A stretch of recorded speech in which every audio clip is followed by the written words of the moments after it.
करारविन्देन पदारविन्दं मुखारविन्दे विनिवेशयन्तं वटस्य पत्रस्य पुटे शयानं बालं मुकुन्दं मनसा स्मरामि। श्रीकृष्ण गोविन्द हरे मुरारी, हे नाथ नारायण वासुदेव, जिह्वे पिबस्वामृतमेतदेव, गोविन्द दामोदर माधवेति। चिन्तासन्तानहन्तारो यत्पादाम्बुजरेणवः, श्रियाणां तान् निजाचार्यान् प्रणमामि मुहुर्मुहुः। यदनुग्रहतो जन्तु सर्वदुःखातिगो भवेत्, तमहं सर्वदा वन्दे श्रीमद्वल्लभनन्दन। प्रभोर्नन्दकुमारो मे स्वामिने वृषभानुजा, कृतार्थोऽहं कृतार्थोऽहं कृतार्थोऽहं न संशयः। तस्य सेवा प्रकुर्वेत यावज्जीवं सधर्मतः, न फलार्थं न भोगार्थं न प्रतिष्ठा प्रसिद्धये। श्री वल्लभाधीश की जय, बालकृष्ण लाल की जय, राधा कृष्णाभ्यां नमः। શ્રીમદ ભાગવત મહાપુરાણ એક રસાયણ છે. અત્યારે આપણે એમના મહાત્મ્યની ચર્ચા કરી રહ્યા છીએ. શ્રીમદ ભાગવતના મહાત્મ્યમાં આપણને બે ત્રણ વસ્તુઓ બિલકુલ આંખે ઉડીને વળગે એવી છે, હૃદય પર ઘા કરી દે એવી છે. પ્રભુ માટે એક પ્રકારનું સતત વિરહ ઉત્પન્ન કરી શકે એવી તાકાત છે આ મહાત્મ્યમાં. પહેલા તો આપણે જોયું કે શ્રી સુખદેવજી, એમને આપણે 3 મંત્રો અર્પિત કર્યા કે જે બાલ્યાવસ્થામાં આગળ જતા હતા. વ્યાસ મુનિ એની પાછળ વિરહથી દોડતા હતા, ત્યારે તેણે જવાબ નહીં આપ્યો, પણ વનના પક્ષીઓએ એમને જવાબ આપ્યો. સુખદેવ મહારાજ કી જય. એકવાર સ્ત્રીઓ સ્નાન કરતી હતી નદીમાં, અને સુખદેવજી પસાર થયા તો તેમણે વસ્ત્રો ના પહેર્યા, પણ જેવા વ્યાસમુનિ પસાર થયા તો એમણે તરત વસ્ત્રો પહેરી લીધા ને પૂછ્યું ત્યારે કહ્યું કે તમારામાં હજી સ્ત્રી પુરુષની ભેદ દ્રષ્ટિ છે, સુખદેવજીમાં એ સ્ત્રી પુરુષની ભેદ દ્રષ્ટિ નથી.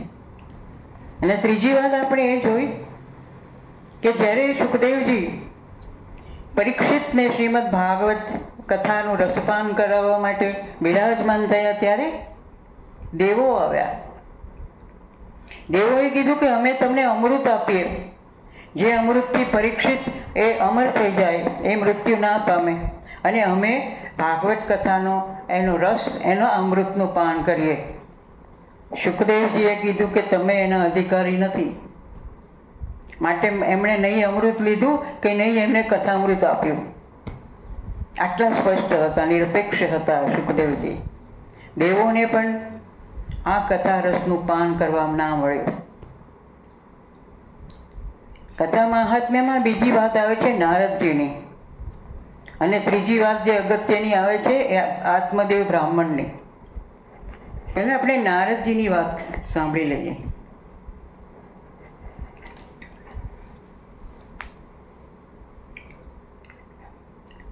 નારદજી એ પૃથ્વી પર આવે છે, અને પૃથ્વી પર કળિયુગે જે ભરડો લીધો હતો ને, તે જોઈને થોડા વિહવળ થઈ જાય છે. नारद जी ने कहा पृथ्वी पर अब शांति नहीं है. कई तीर्थ क्षेत्रों में जाकर भी मुझे नहीं मिली शांति, कलयुग के कारण. આપણે 4 યુગો છે તો તમને ખબર છે અત્યારનો અંતિમ યુગ ચાલી રહ્યો છે અને ફરીથી સતયુગ આવશે જ.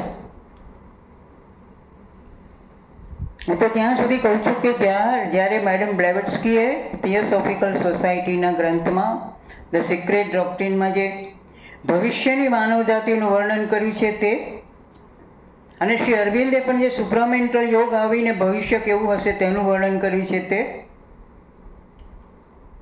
આ બધા વર્ણનો એ ખરેખર તો સતયુગના વર્ણનો છે કે જે આવવાની પ્રતીક્ષામાં છીએ આપણે બધા. પણ कलयुग बेचारे जीव केवल अपना पेट पालने में लगे हैं. नारद जी कहते हैं सत्य तप शौच दान दया कुछ भी नहीं है. ये तो बेचारा नारद जी પાસે તો ઇન્ટરનેશનલ પાસપોર્ટ છે, ફ્રી પાસપોર્ટ, 14 ભુવનમાં ફરી શકે, અને ટ્રિપલ PhD હોય એટલા બધા તો સર્ટિફિકેટ છે એમના. એમનું જ્ઞાન આપણે જોયું ચાંદોગ્ય ઉપનિષદમાં. तो ये असत्य भाषी हो गए, आलसी हो गए, मंदबुद्धि हो गए, भाग्यहीन है, उपद्रवग्रस्त हो गए हैं. साधु संत भी पाखंडी हो गए. घरों में स्त्रियों का राज्य है. जो साले होते हैं जैसे शकुनी, वो सलाहकार बने हैं.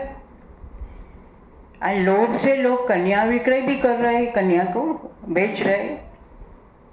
देशवासी बाजारों में अन्न बेच रहे और ब्राह्मण लोग पैसा लेकर वेद पढ़ाते हैं और स्त्रियां वेश्यावृत्ति से निर्वाह करने लगी है. इतना अधम ये कलयुग का उपद्रव है. नारद जी आगे वर्णन करे छे. मैं यमुना जी के किनारे गया जहाँ प्रभु ने लीला, राधा और कृष्ण की लीला वृंदावन में तो प्रचलित है. क्योंकि मैं यमुना जी के तीरे गया तो बड़ा आश्चर्य देखा. वहाँ एक युवती स्त्री खिन्न मन से उदास बैठी थी.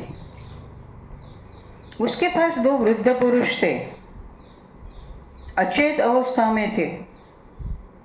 सैकड़ों स्त्रियां उसे पंखा झेल रही थी.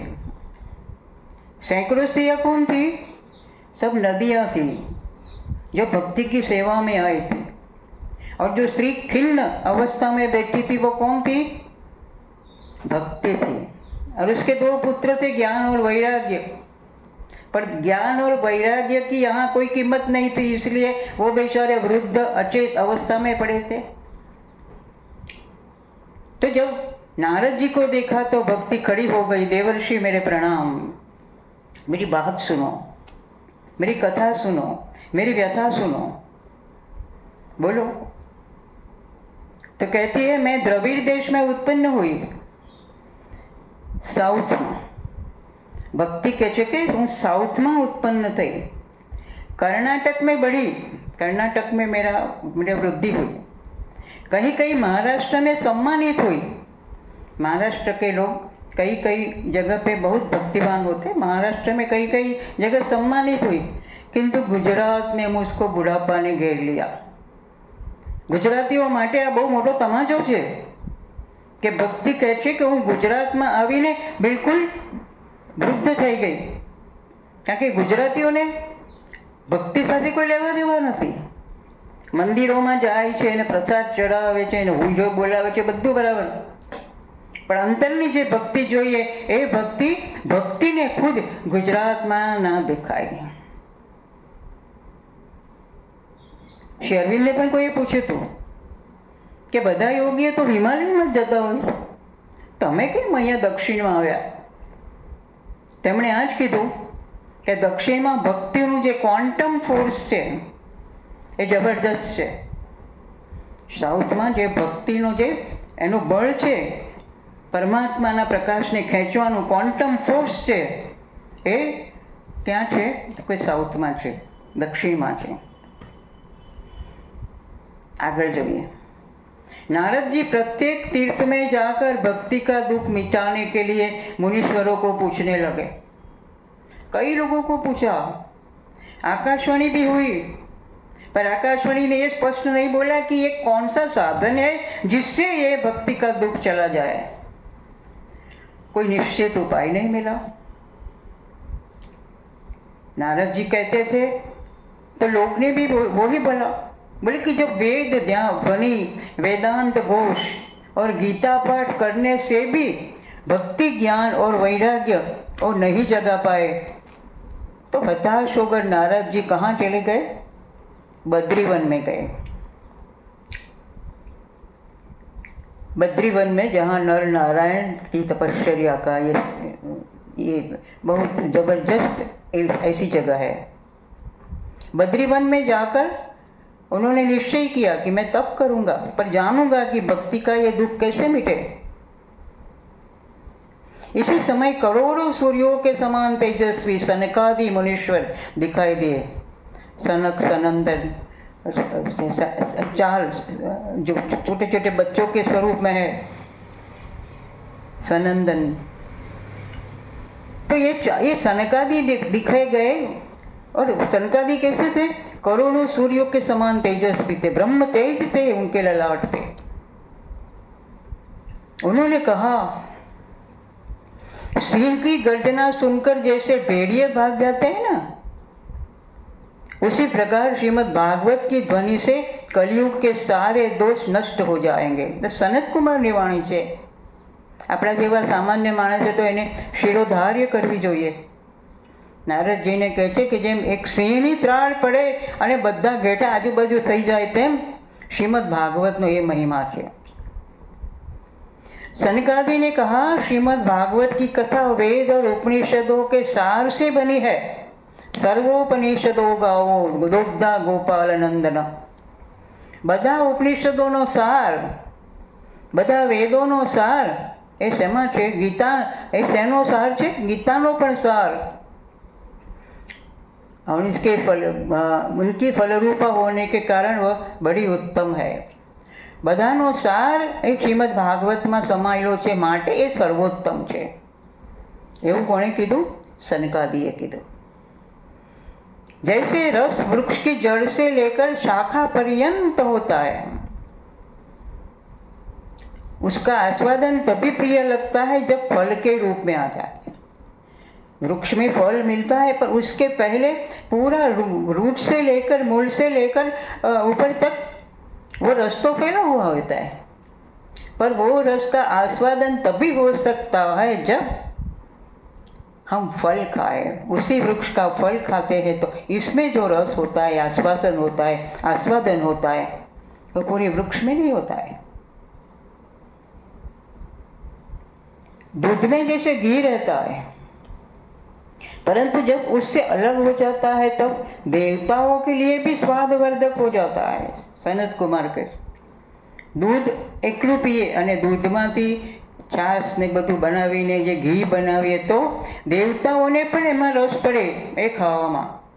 એવું બીજું ઉદાહરણ આપે છે। ખાંડ, चीनी शिरडी के सब जगह व्याप्त है, किंतु अलग होने पर ही उसकी कुछ और ही मिठास होती है। 3 दृष्टांत आपे। श्री व्यासदेव ने इसे भक्ति, ज्ञान और वैराग्य की स्थापना के लिए प्रकाशित किया है। उसे कहने दो कि भक्ति शब्द वेद के समय में प्रचलित नहीं था जितना बाद में हुआ, और श्रीमद् वेद व्यास ने कृपा की है, हमारे पास इतने सारे पुराण लिखे, इतिहास लिखा, महाभारत लिखा, और ये भक्ति, ज्ञान और वैराग्य तीनों का जहाँ त्रिवेणी संगम है, ऐसे श्रीमद् भागवत पुराण हमने हमें प्रस्तुत किया। और पूर्व काल में जब व्यास जी खिन्न होकर बैठे थे तब नारद जी, आपने ही उन्हें चतुश्लोकी भागवत सुनाया था।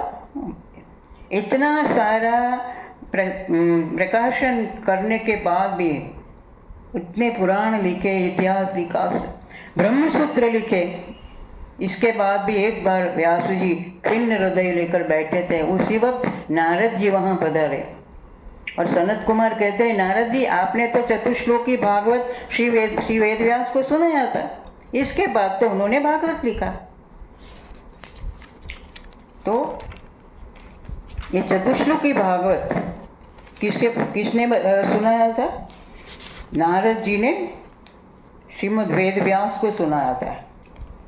तो ये है